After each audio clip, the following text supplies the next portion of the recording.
हरे कृष्ण। इस संसार में बहुत सारी चीज़ें बार बार मिल सकती हैं, लेकिन ये मनुष्य जीवन बार बार नहीं मिलता। ये बहुत दुर्लभ अवसर है और इसलिए इस अवसर को ध्यान से सावधानी पूर्वक व्यतीत करना चाहिए। और इसीलिए इस आषाढ़ मास का प्रत्येक दिन हमारे लिए एक अनमोल अवसर के समान है। कौन जानता है जीवन में दोबारा ये शुभ समय कब आएगा। इसीलिए इस पवित्र महीने का एक भी दिन व्यर्थ मत जाने दीजिएगा। भगवान के चरणों में थोड़ा अधिक समय बिता सकते हैं, उनकी सुंदर कथाओं को सुन सकते हैं, अधिक हरिनाम का जप कर सकते हैं और वास्तव में उनकी शरण और आश्रय ग्रहण कर सकते हैं। और इसी उद्देश्य की पूर्ति करने के लिए इस समय हम सुन रहे हैं आषाढ़ मास की सुंदर पौराणिक कथाओं को। तो चलिए हमारी इस कथा श्रृंखला को आगे बढ़ाते हैं और सुनते हैं आज की आषाढ़ मास कथा। आइए आज की कथा आरंभ करते हैं। वकुल मालिका की बात सुनकर महारानी धरणी बहुत प्रसन्न हुई। उन्होंने आकाश राज को बुलाया और पद्मालया के पास जाकर मंत्रियों के बीच में उसकी कही हुई सारी बातें कह सुनाई। ये सुनकर राजा भी अत्यंत प्रसन्न हुए। मंत्रियों और पुरोहितों से राजा ने कहा, मेरी पुत्री पद्मालया दिव्य रूप वाली अयोनिजा कन्या है। उसके लिए वेंकटाचल निवासी देवाधिदेव भगवान नारायण ने याचना की है। आज मेरा जीवन धन्य हो गया, मेरे संपूर्ण मनोरथ पूर्ण हुए। बताइए आप लोगों की क्या राय है। महाराज के ऐसे उत्तम वचन सुनकर सभी मंत्री प्रसन्नचित होकर कहने लगे, राजेंद्र, अगर ऐसी बात है तो हम सभी लोग कृतार्थ हो गए। इस संबंध से आपका ये कुल सबसे उन्नत हो जाएगा। आपकी अनुपम कन्या साक्षात भगवती लक्ष्मी के साथ आनंद पूर्वक रहेगी। आप इसे देवाधिदेव शारंग धनुषधारी परमात्मा विष्णु को समर्पित कीजिए। ये शोभामय वसंत ऋतु चल रही है, इसमें इस शुभ कार्य का अनुष्ठान शीघ्र ही कर देना चाहिए। बृहस्पति जी को बुलवाकर आप विवाह के लिए लग्न निश्चित करें। ये सुनकर राजा ने कहा, बहुत अच्छा। इतना कहकर उन्होंने देवलोक से बृहस्पति जी को बुलाया। वर कन्या के विवाह के लिए लग्न पूछा और कहा, हे ब्राह्मण, इस कन्या का जन्म नक्षत्र मृगशिरा है और वर का श्रवण है, अतः इन दोनों के विवाह संबंध का विचार कीजिए। तब बृहस्पति जी ने कहा, वर और कन्या दोनों के सुख की वृद्धि के लिए ज्योतिषियों ने उत्तरा फाल्गुनी नक्षत्र को सर्वश्रेष्ठ माना है। अतः वैशाख मास के उत्तर फाल्गुनी नक्षत्र में दोनों का विधि पूर्वक विवाह कार्य संपन्न किया जाए। ये सुनकर राजा ने बृहस्पति जी की पूजा करके उन्हें विदा किया और फिर भगवान की दूती वकुल मालिका से कहा, हे शुभे, तुम भगवान के निवास स्थान में जाओ और देवाधिदेव नारायण से कहो कि वैशाख मास में यह मंगल कार्य संपन्न होगा। आप वैवाहिक मंगलाचार संपन्न करके यहाँ पधारे। इसके बाद देवी का प्रिय करने वाले शुक रूपी दूत को वकुल मालिका के साथ भेजकर आकाश राज ने अपने पुत्र को वायु, इंद्र आदि देवताओं को बुलाने के कार्य में नियुक्त किया। उसके साथ ही विश्वकर्मा देव को बुलाकर अपने नगर की सजावट के कार्य में लगाया। विश्वकर्मा ने पल भर में अपना कार्य पूर्ण कर दिया। उधर वकुल मालिका अश्व पर सवार होकर शुक के साथ भगवान के पास उनके धाम गई। वेंकटाचल पर पहुंचकर देवालय के समीप घोड़े से नीचे उतरी, फिर शुक को अपने साथ लिया। मंदिर के भीतर गई। वहाँ सुंदर नेत्रों वाले भगवान नारायण को लक्ष्मी जी के साथ रत्न सिंहासन पर विराजमान देखा। फिर उन्हें प्रसन्नता पूर्वक कहने लगी, हे प्रभु, वहाँ का कार्य तो मैंने पूरा कर लिया। उधर से मांगलिक वार्ता करने के लिए ये शुक आया हुआ है। तब भगवान की आज्ञा पाकर शुक ने उन्हें प्रणाम किया और फिर इस प्रकार कहा, हे माधव, भूमि कन्या पद्मावती ने आपके पास ये संदेश भेजा है कि मुझे अंगीकार कीजिए। हे रमापते, मैं आपके ही नाम लेती हूँ, आपके ही स्वरूप का सदैव स्मरण करती हूँ। हे मधुसूदन, आपकी प्रसन्नता के लिए मैं सारे कार्य करती हूँ। मेरे इस कार्य में पिता और माता की सम्मति भी है, इसलिए हे देवेश, मुझ पर कृपा करके मुझे अंगीकार कीजिए।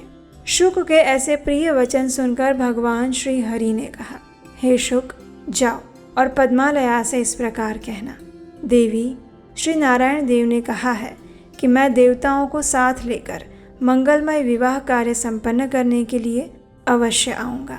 भगवान का ये वचन सुनकर और प्रसाद रूप से उनकी दी हुई वनमाला लेकर शुक शीघ्र ही आकाश राज की कन्या के पास लौट गया।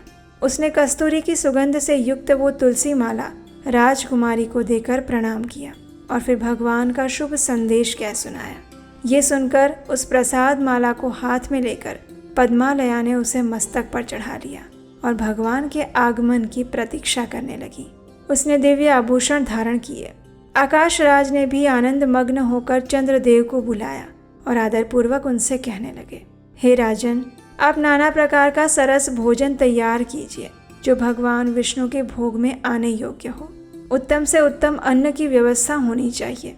इस प्रकार प्रबंध करके भगवान के आगमन की प्रतीक्षा करते हुए आकाश राज प्रसन्न मन से राजसभा में बैठे थे।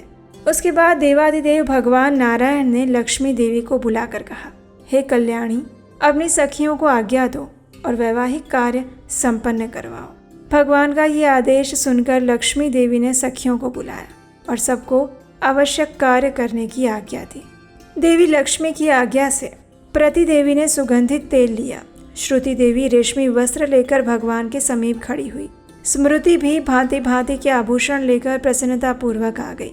ध्रुति ने दर्पण हाथ में लिया। शांति ने कस्तूरी को प्रस्तुत किया और लज्जा देवी यक्ष कर्दम लेकर भगवान के सामने खड़ी हुई। कीर्ति ने सोने का पट्ट और रत्न युक्त मुकुट हाथ में लिया। शची ने छत्र लगाया। सरस्वती देवी चंवर ढुलाने लगी। गौरी देवी ने दूसरा चंवर हाथ में लिया। विजया और जया पंखा जलने लगी। इन सभी देवियों को वहां उपस्थित देखकर लक्ष्मी देवी ने शीघ्रतापूर्वक उठकर सुगंधित तेल हाथ में लिया और भगवान के मस्तक से लेकर सभी अंगों में उसे लगाकर सुगंधित चूर्ण से उपटन किया। इस प्रकार श्री नारायण देव के सभी अंगों को भली भांति मलकर आकाश गंगा आदि तीर्थों से भरकर लाए हुए 100 सुवर्णमय कलश मंगवाए गए और उनमें से एक एक को लेकर उसके जल से भगवान का अभिषेक किया। तत्पश्चात सुनहरे रंग के सुगंध युक्त चंदन से भगवान के अंग में लेप लगाया। फिर उनकी कमर में रेशमी पीताम्बर बांधकर उसमें करधनी पहना दी। मस्तक पर मुकुट रखा और अन्य अन्य आभूषणों से भी विभिन्न अंगों को विभूषित किया। उनकी सभी उंगलियों में लक्ष्मी जी ने दिव्य सोने की अंगूठियां पहना दी। उसके बाद ध्रुति देवी ने भगवान के समीप जाकर दर्पण दिखाया। दर्पण देखकर देवादिदेव विष्णु ने स्वयं ही ऊर्ध्व पुंड्र धारण किया। उसके बाद लक्ष्मी जी के साथ गरुड़ पर आरूढ़ हुए और उसी समय ब्रह्मा, महादेव जी, इंद्रदेव, वरुण, यम और कुबेर देव भी उनकी सेवा में उपस्थित हो गए। इन सभी देवताओं, वशिष्ठ आदि मुनीश्वरों, सनकादिक योगियों और अन्य भगवत भक्तों के साथ भगवान विष्णु नारायणपुर में गए। उस समय भगवान विष्णु के समीप देवताओं के नगाड़े बज रहे थे। मुनि लोग स्वस्ति वचन कर रहे थे, सूक्तों का जाप कर रहे थे और भगवान के पीछे पीछे चल रहे थे। भगवान के साथ संपूर्ण देवता और विश्वक्सेन आदि पार्षद चल रहे थे। वकुलमाला आदि सखियां रथों में बैठ कर गई और इस प्रकार भगवान ने बारात लेकर आकाश राज के सजे सजाए हुए नगर में प्रवेश किया।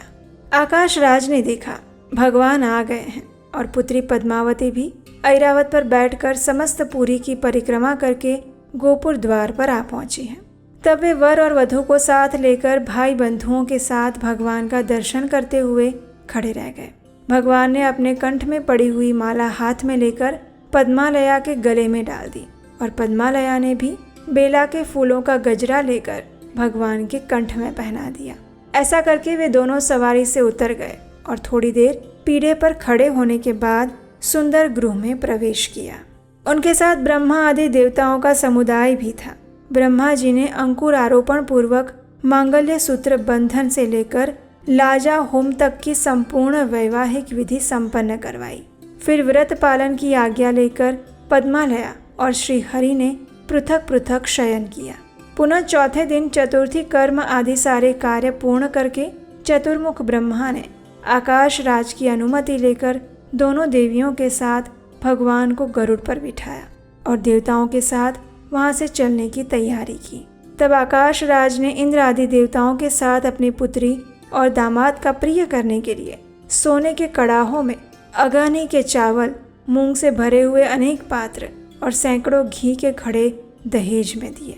हजारों घड़े भरकर दूध और दही से भरे हुए अनेकों भांड, आम, केला और नारियल के दिव्य फल, आंवले, कुष्मांड, राजकदली के फल, कटहल, बिजौरा, नींबू, शक्कर से भरे हुए अनेक घड़े, सोना, मणि, मोती, करोड़ों रेशमी वस्त्र, हजारों दास दासियां, करोड़ों गाय, हंस और चंद्रमा के समान श्वेत रंग के 10,000 घोड़े और सदैव उन्मत्त रहने वाले 100 से भी अधिक ऊंचे ऊंचे हाथी, ये सभी वस्तुएं भगवान विष्णु को भेंट की। पद्मावती और लक्ष्मी देवी के साथ वेंकटनाथ भगवान विष्णु दहेज की वो सभी सामग्री देखकर प्रसन्न हुए और अपने श्वसुर से कहने लगे, हे राजन, इस समय आप मेरे गुरु हैं, आपकी जो इच्छा हो वो मुझसे वर मांगिए। भगवान की ऐसी बात सुनकर आकाश राज ने कहा, हे देव, इस संसार में आपकी अनन्य सेवा ही मेरे द्वारा होती रहे, मेरा मन आपके चरणार विंदों में रमता रहे और आप में मेरी निरंतर भक्ति बनी रहे, ऐसा आशीर्वाद दीजिए। ये सुनकर भगवान विष्णु ने कहा, हे राजेंद्र, आपने जो कहा है वो अवश्य पूर्ण होगा। उसके बाद ब्रह्मा आदि देवताओं ने, शुक आदि मुनि गणों ने भगवान पुरुषोत्तम का स्तवन किया। फिर ब्रह्मा आदि सभी देवताओं का यथा योग्य सत्कार करके श्री हरि ने उन्हें स्वर्ग लोक में जाने के लिए आज्ञा दे दी। उन सबके चले जाने पर भगवान नारायण स्वामी पुष्करिणी के तट पर लक्ष्मी देवी और पद्मावती के साथ अपने दिव्य धाम में आनंद पूर्वक रहने लगे। और ये थी आज की हमारी आषाढ़ मास विशेष कथा। हमें आशा है कि आज की ये सुंदर कथा आपको अच्छी लगी होगी। अगर ऐसा है तो इस वीडियो को लाइक कीजिए, शेयर कीजिए और चैनल सब्सक्राइब करके जाइए, ताकि इसी कथा श्रृंखला की अगली कड़ी भी आप सुन पाएं।